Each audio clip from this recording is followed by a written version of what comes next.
Hello student, good morning. आप सारे बच्चे को अभी तक मैंने इलेक्ट्रिसिटी में जहां तक पढ़ा चुका है वहां तक में आज मैं कुछ आप लोगों को एमसीक्यूज और अप्रॉक्स न्यूमेरिकल ही समझ लो मैं दे रहा हूं। ठीक है, जैसा कि हम फर्स्ट क्वेश्चन आप लोगों को बताए हैं। फर्स्ट क्वेश्चन जो है आप लोगों के लिए क्या है, question number 1, if the resistance of an electric iron is 48 ohm. So student is 48 ohm and an electric current of 5 ampere is flowing through it. What will be the potential difference between two terminals of electric iron? जैसा कि आपको दिख रहा है board पर question, उम्मीद करते हैं आप सारे बच्चे को समझ में आ गया होगा क्या होगा आंसर। आप बता सकते हो क्या क्या गिवन है, आप चेक कर लो। गिवन क्या है, आर है, कितना है बच्चे 48 ओम। ठीक है, आर कितना है 48 ओम और करंट आई इक्वल 5 एम्पियर। और आपको पता है ओम्स लॉ से कि V इक्वल क्या होता है बच्चे, आई आर। तो आई कितना है, आई हो गया 5 और 40 ओम, दैट इज व्हाट, चेक कर लो।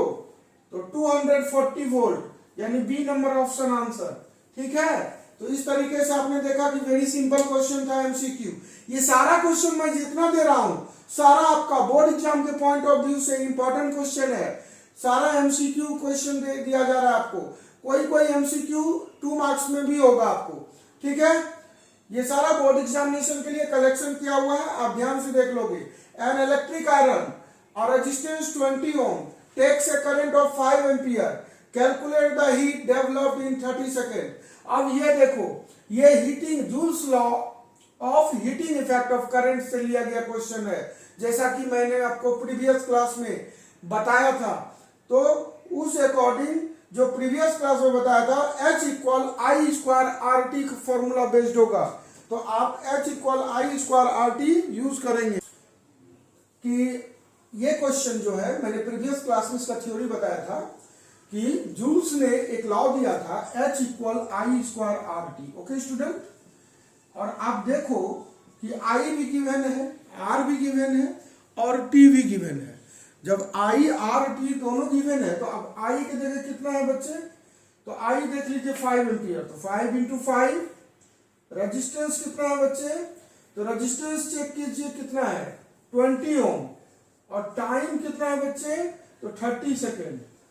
ठीक है, तो देख लीजिए कितना हुआ, 25 दूनी 50 किया 150, 150 और उस पर कितना जीरो, 2 जीरो, ओवरऑल 150 जूल। तो ऑप्शन कितना आया, सी। इस तरीके से आप क्वेश्चन को इजी वे में सॉल्व कर सकते हैं। मैं अब नेक्स्ट थर्ड क्वेश्चन देने जा रहा हूं और आप देखो आंसर बताओ। स्टूडेंट, क्वेश्चन नंबर 3 आपके लिए है, an electric iron consumed energy at the rate of 880 watt when heating is at the maximum rate. ठीक है, जब 880 वाट पर आप के रेट से आप देख रहे हैं कि वो पावर अगर वो उसका है कितना 880 वाट इलेक्ट्रिक आयरन का, तो कह रहा है वो मैक्सिमम रेट बता रहा है। और 440 वाट जब है पावर, तो when the heating is at the minimum rate, the applied voltage is 220 volt, calculate the current and resistance in each case. चलिए हम लोग देखते हैं इसमें क्या आंसर आएगा। तो मैक्सिमम केस वन मैक्सिमम का केस जो है उसमें पावर आपको गिवन है कितना, 880 वाट।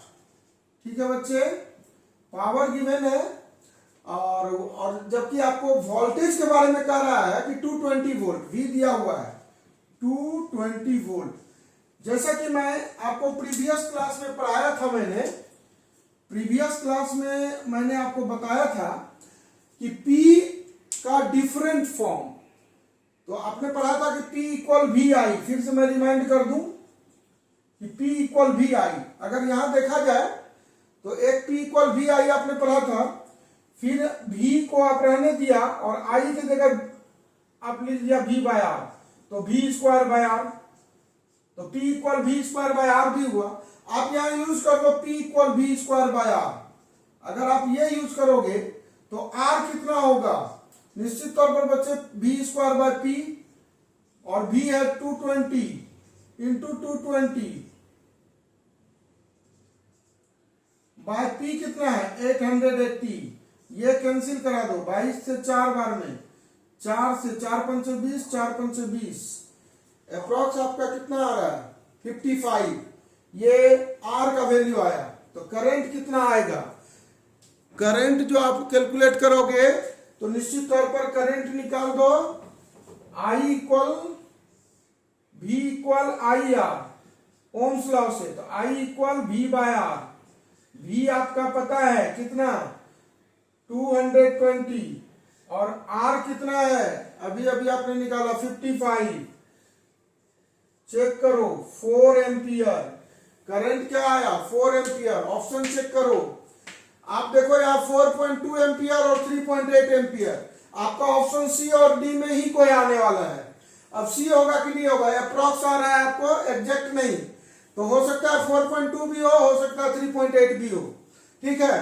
तो अब मैक्सिमम, आपने अभी मैक्सिमम का केस लिया, अब मिनिमम का केस में निकालो। जब आप मिनिमम का केस में इसी तरीके से निकालोगे तो आपका ऑप्शन ये आ रहा है, ठीक है बच्चे, इस तरीके से ऑप्शन डी आपका आंसर आएगा। तो जिस तरीके से मैंने इसको बताया है आप इसी तरीके से सॉल्व करोगे।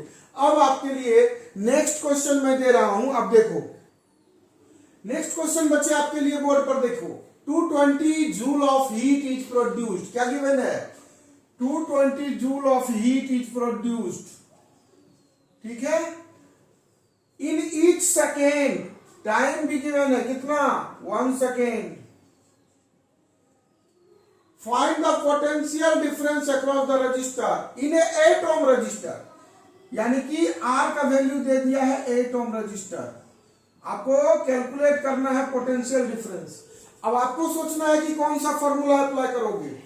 जूल्स लॉ ऑफ हीटिंग देखो क्या है, joules law of heating H equal I square R T, okay student, लेकिन इसमें भी नहीं है तो क्या कर सकते हो आप, भी के जगह कुछ उपाय है तो आप देखो, मान लो आई स्क्वायर रखे, आर की जगह ओम्स लॉ से भी इक्वल आई आर होता है, तो आर की जगह भी बाय आर, सॉरी आर की जगह भी बाय आई, तो भी बाय आई रख दो इंटू टी, आई और आई कैंसिल, तो भी आई टी, एच इक्वल, जब एच इक्वल भी आई टी आया तो भी आपको कैलकुलेट करना है, तो भी इक्वल क्या होगा H bye I into T, और एच कितना है बच्चे 220 जूल, एच है 220 जूल, करंट कितना गिवन है, देखिए बच्चे यहां पर रेजिस्टेंस भी आपको गिवन है, ठीक है,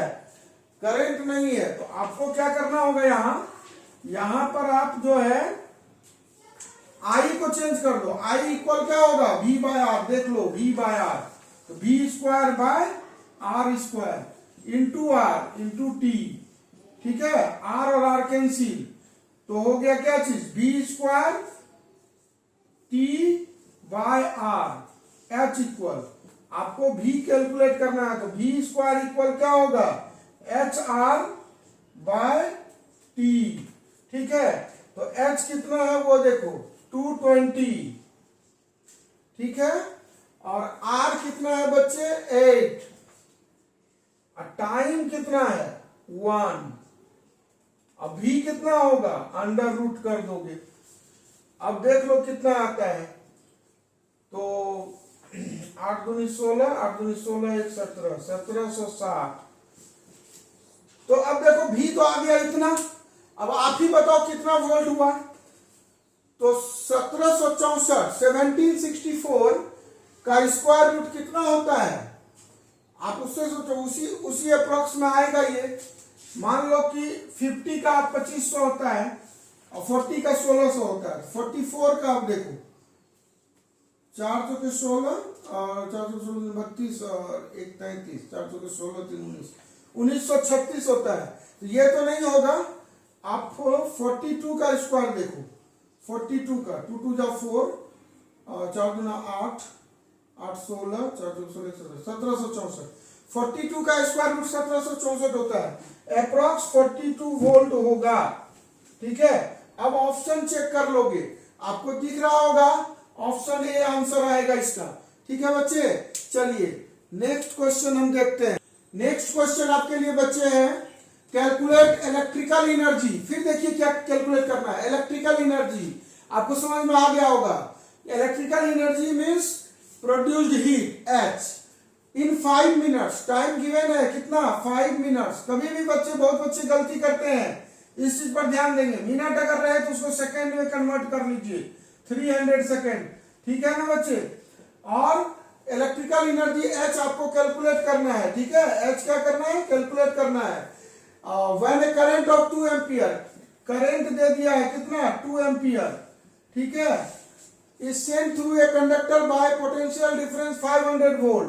पोटेंशियल डिफरेंस दे दिया है 500 वोल्ट, ठीक है। तो इस तरीके से आप सारे बच्चों को समझ में आ गया होगा कि H इक्वल होता है I square R T, I square R T.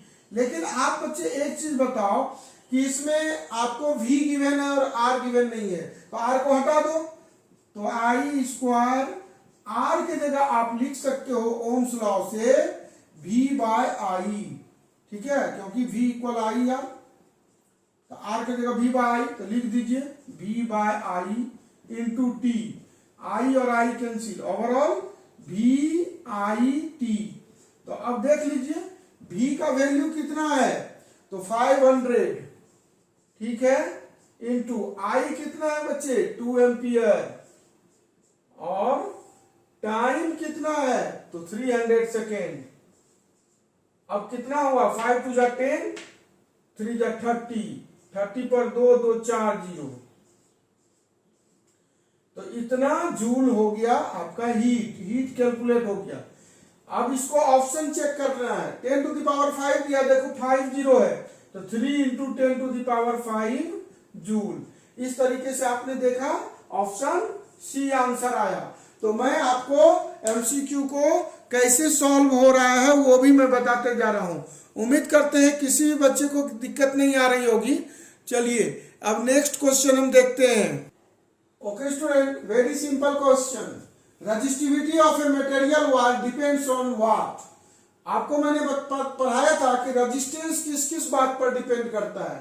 तो आपको यह भी पता था कि रेजिस्टेंस उस वायर के लेंथ पर, उस वायर के क्रॉस सेक्शनल एरिया यानी थिकनेस पर, ठीक है। उसके बाद आपने पढ़ा था नेचर ऑफ मटेरियल पर और टेम्परेचर पर। तो रेजिस्टेंस, बट रेजिस्टिविटी किस पर डिपेंड करता है, मेरा क्वेश्चन ये है। उम्मीद करते हैं सारे बच्चे को समझ में आ गया होगा। तो मैंने कहा था कि रेजिस्टिविटी जो है लेंथ पर डिपेंड नहीं करता है, वायर के थिकनेस पर डिपेंड नहीं करता है, तो करता किस पर है, नेचर ऑफ मटेरियल पर एंड टेम्परेचर पर। तो यहां पर ऑप्शन आपका बी है।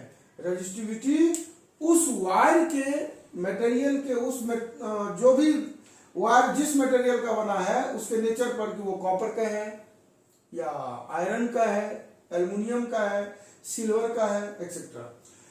क्वेश्चन नंबर 6 है, the resistance of conductor is R. If its length is triple then its new resistance will be what. तो देखते हैं आप लोग कितने बच्चे हमको बता पा रहे हैं। कोशिश कीजिए कि the resistance of the conductor is R. Conductor का रेजिस्टेंस आर है। अब उसके लेंथ को अगर ट्रिपल कर दिया गया, अब सोचिए कि लेंथ को ट्रिपल किया गया, तो आप सीधा सीधा बात याद रखिए कि लेंथ पहले से अगर मान लीजिए, तो कह रहा है क्या कि then its new resistance will be. आप पढ़े हुए थे रेजिस्टिविटी के बारे में, मैंने पढ़ाया था कि R proportional to length, R directly proportional length and R inversely proportional cross sectional area. तो दोनों को कंबाइन करेंगे तो R proportional L by A, तो R equal rho L by A। चलिए ये फॉर्मूला मैंने बताया था। तो रेजिस्टेंस जो है रो L बाय A हुआ। अब रेजिस्टेंस कितना हो गया बच्चे, रो L बाय A, ठीक है। ये तो पुराना रेजिस्टेंस है। अब न्यू रेजिस्टेंस कह रहा है क्या होगा अगर उस कंडक्टर का लेंथ को ट्रिपल कर दोगे। तो पहले से लेंथ L है, मान लो न्यू लेंथ L डैश जो ट्रिपल हो गया। अगर लेंथ ट्रिपल हो गया बच्चे, तो आप एक ही वायर है और उसका लेंथ को ट्रिपल कैसे किए हमने। हमने किया कैसे कि उसको खींच लिया। निश्चित तौर पर अगर खींच लिया तो मान लो यही एक वायर है, इसको खींचोगे तो निश्चित है कि इसके वॉल्यूम पर कोई फर्क नहीं पड़ेगा। क्यों? निश्चित तौर पर इसकी थिकनेस घटेगी बट लेंथ बढ़ गई। थिकनेस घटेगी तो एरिया घटा, एरिया अगर घट गया तो एरिया कितना घटा, क्योंकि लेंथ को ट्रिपल किए तो न्यू एरिया जो होगा पहले वाले एरिया का 1/3 हो जाएगा। ठीक है, तो न्यू रेजिस्टेंस कितना होगा, तो न्यू रेजिस्टेंस के बारे में रो एल बाय ए। तो रो के जगह आप रो तो कांस्टेंट है, एल कितना हो गया 3 पहले वाले का, और area of cross sectional A by 3।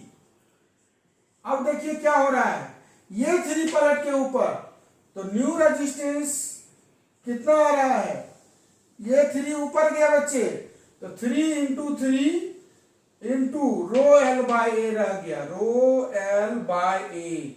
तो न्यू रेजिस्टेंस 3 3 का 9, और ये क्या था आपका रो L by A old resistance. कहने का मीनिंग न्यू रेजिस्टेंस पर क्या फर्क पड़ेगा, तो ओल्ड रेजिस्टेंस का 9 टाइम्स इंक्रीज होगा। ठीक है ना बच्चे, चलिए नेक्स्ट क्वेश्चन, ये 7 नंबर क्वेश्चन था बच्चा। ठीक है, चलिए नेक्स्ट आते हैं। ओके स्टूडेंट, नेक्स्ट क्वेश्चन आपका ये रहा बोर्ड पर। An electric heater is started at 1500 watt, how much heat is produced per half an hour. Clear है, 1500 वाट पावर गिवन है बच्चे, 1500 वाट, और क्या गिवन है, टाइम गिवन है half an our. Half an our है, निश्चित तौर पर उसको मिनट बनाइए 60 से इंटू, उसको सेकेंड बनाइए फिर 60 से, तो हाफ एन आवर में ऐसे भी आपको पता है 1800 सेकेंड। ठीक है ना बच्चे, तो ये P और T दिया हुआ है। आपने पढ़ा था कि पावर किसको कहते हैं, वर्क डन बाय टाइम को। तो वर्क इक्वल क्या होगा, पावर इंटू टाइम, और यही जो वर्क होता है ये कन्वर्ट होता है एनर्जी में। Energy equal power into time, मैंने ये भी फॉर्मूला बताया था। पावर कितना है 1500, टाइम कितना है 1800, इंटू कर दीजिए 15 × 120 12, 15 × 15 12 27, है कि नहीं। तो ये आ गया 2240, ओवरऑल 27.50। आप देख रहे हैं फर्स्ट नंबर ऑप्शन आपका क्लियर है कि ऑप्शन ए होगा। उम्मीद करते हैं बहुत ही बेहतर तरीके से आप लोग को समझ में आ रहा होगा ये एमसीक्यू न्यूमेरिकल्स। ठीक है बच्चे, फिर मैं देख रहा हूं एक क्वेश्चन और मैं दे रहा हूं आप लोगों को। एक क्वेश्चन बच्चे बहुत अच्छा क्वेश्चन है, ये आप लोग के माइंड पर बेस्ड है, आप हॉट्स क्वेश्चन हुआ ये। ठीक है बच्चे, तो क्योंकि ये न्यूमेरिकल सेक्शन पर ही है, लेकिन आपको न्यूमेरिकल लगाने से दिमाग चलेगा नहीं, आपका माइंड एक्चुअल माइंड चाहिए। 2 wires of equal cross sectional area, one of copper and other of manganese have same resistance। अब देखो दोनों वायर का क्रॉस सेक्शनल एरिया भी सेम है, रेजिस्टेंस भी सेम है, which one will be longer, copper और मैग्नीज, कौन लंबा होगा। चलिए ये आप लोग के लिए होमवर्क है, क्योंकि मैं इसका आंसर तो बता दूंगा बट कैसे, आप लोग हमसे ग्रुप में चैट कर लेना इस क्वेश्चन के बारे में। Okay student, thank you, have a nice day.